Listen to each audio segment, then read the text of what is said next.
Bonjour à tous les amis, j'espère que vous allez bien. Petit résumé par rapport à hier, donc ce qui s'est passé. En gros, on a eu une augmentation de 25 points de base, qui était, je ne vais pas dire le prévisible, mais le choix plus logique à faire, et même était pricé pour le marché.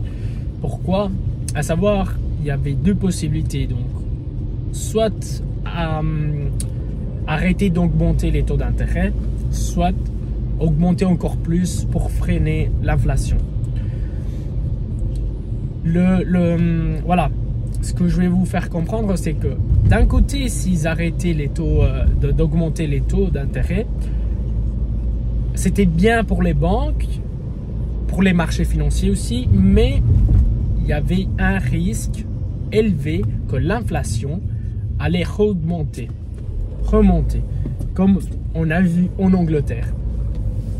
Ensuite, si ils augmentaient les taux encore plus, donc 50 points de base par exemple, il y avait un risque systémique, si ça se dit comme ça, je ne sais pas, pour les banques.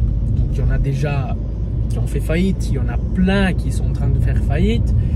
Et donc s'ils augmentaient de 50 points de base, c'était bien pour l'inflation, mais c'était pas bien pour le système bancaire. Et en gros, 25 points de base, c'était le choix le plus logique à faire pour ne pas laisser tomber l'inflation, dans le sens ils sont en train encore de combattre contre l'inflation et de être un peu plus compréhensif par rapport aux banques. Pour ce qui concerne le Bitcoin, punaise, il fait chaud.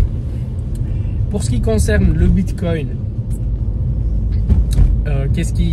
on a un Bitcoin, la dernière fois que j'ai regardé, il était sur les 27 700 ce matin, qui est normal. On a eu beaucoup de volatilité, mais je pense pas qu'on...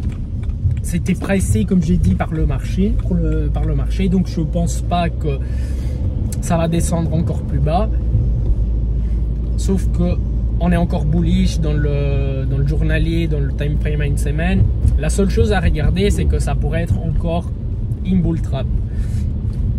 À 28 000, 29 000, 30, ce range-là, il y a beaucoup de liquidités à prendre. Donc, attention, ne vous faites pas prendre par la FOMO. On aura sûrement un retracement. Moi, je suis sorti de beaucoup de positions à 28 200. Et moi, maintenant, je fais comme ça. Je suis toujours avec un pied à l'intérieur et un pied à l'extérieur. Qu'est-ce que ça veut dire?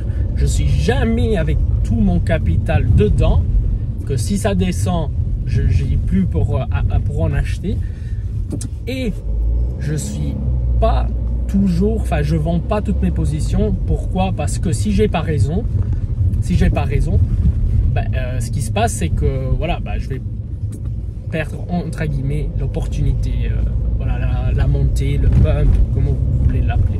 Et donc moitié et moitié. J'en ai vendu une partie à 28 200 et je vise les 25 000, 26 000 pour racheter encore plus de Bitcoin.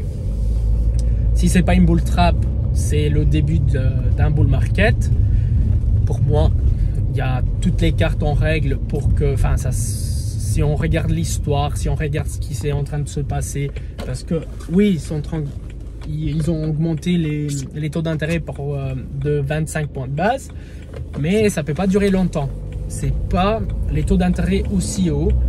C'est pas l'économie n'est pas faite pour survivre, pour se développer dans des conditions pareilles. Donc ils peuvent augmenter les taux d'intérêt, même une autre fois 25 points de base et tout, mais au bout d'un moment ils vont être obligés de couper les taux d'intérêt. Et oui, ça peut prendre 6 mois, ça peut prendre 1 an, même plus, mais en tout cas moi je suis positionné, comme je vous ai dit. Je suis pas toujours, j'ai pas tout mon capital dedans, mais j'ai une bonne partie. Et voilà les gars, pour aujourd'hui c'est tout. Je vais faire une vidéo aujourd'hui, je pense plus tard, ou peut-être demain, qui concerne comment moi j'investirai. 5 000 ou 10 000 euros, un truc comme ça, 10 000 $, un truc pareil. Je vous souhaite une bonne journée. Peut-être on se voit tout à l'heure. Et bon trading à tout le monde. Allez, salut!